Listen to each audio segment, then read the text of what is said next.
when my father was hired by Drum, he was hired mainly to do entertainment, sports writing, and to boost the sales of the magazine under the caption of, disguising himself as, Mr. Drum, and the readers would have to find him in a crowd, and once they spot him, they would win a prize. So the very fact that you could win a prize if you spot Mr. Drum in a crowd was boosting the readership and the sales of the newspaper. But that kind of work wasn't what he was all about. He was more interested in writing about the atrocities of the apartheid system. And he decided to drop, the sports writing and do what is now called investigative journalism by getting himself arrested, to go into prison so that he could capture prison life.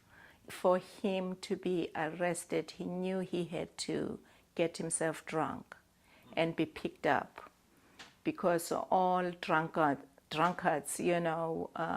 if you were found wandering, you were black, after hours you were picked up, and locked up.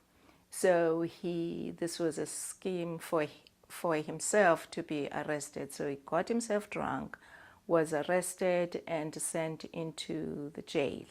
While there, he was able somehow, with my cousin Bob, to take pictures. I don't know how they did this, but they were able to take pictures of black men who had to strip naked, and they would search them to see if they had any weapons or anything in their possessions, but they would be stuck naked.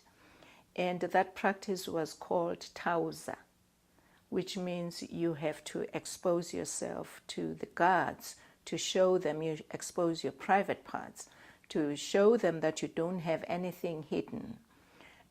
So those pictures too were taken from the prison, and they were, once he got out, they were published in the newspapers. So that was the first expose that he did of prison life. Then when he was shipped out to the farmer, the white farmers, to go and work, because all prisoners had to be shipped to the farmers to work in the fields. Those were the potato fields. Once he got out there, and he again was, covering a story about how the farmers were treating, their farm laborers, who were black. Some of them would be killed and buried in these farm plots, and that's where they were raising the potatoes. There was a story, for example, of how after he came out, he wrote about how prisoners were actually buried in these farms, that it created a boycott of potatoes. There's a story, there's a caption of that in one of I think it's in one of these, in this article. So that was a major expose, which was not favored by the white regime.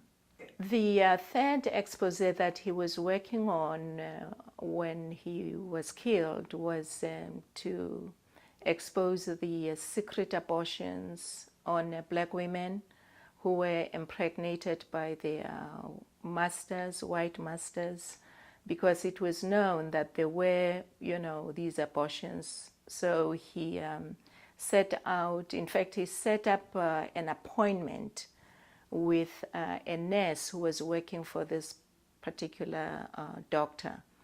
And he was on his way. It was New Year's Eve of 1956. He was on his way because these abortions were being performed at midnight. So he was walking towards the this clinic where the abortions were being performed when he met his death. Apparently, the reports that came after he was killed was that these men, maybe about 6 or 5, who actually stabbed him to death, it was later, learned that they had been hired by the white physician. However, some other stories suggested that even the government was behind it. When he was killed in 1956, the reason was mainly because he had raised all this awareness within the country in South Africa about what the government was doing. But also he had raised, an international awareness of what Black South Africans were going through under the white regime.